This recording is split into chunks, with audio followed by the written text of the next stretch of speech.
korpi konat ke dam jinang charnam ethe nang chongki te bong korpi ne tha jimanang o korpi konat ke dam jinang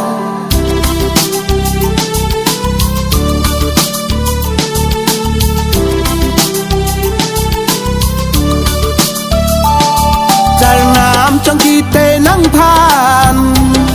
charnam ne thak jimanang charnam chongki te nang phan charnam ne thak jimanang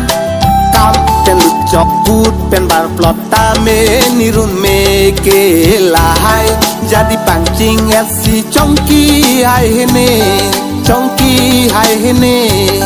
charnam chongki te nang phan o charnam ne thak jimanang o korpi konat ke dam jinang charnam ethe nang chongki te bong korpi ne thak jimanang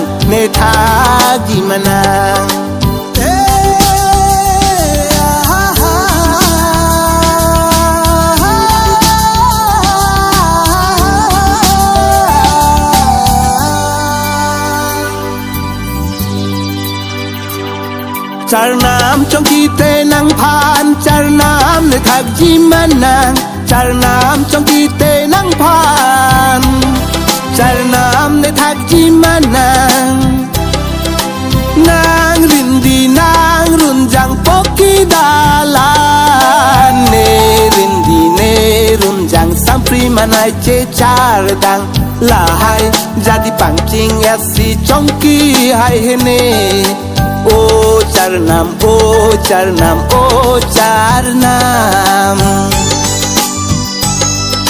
o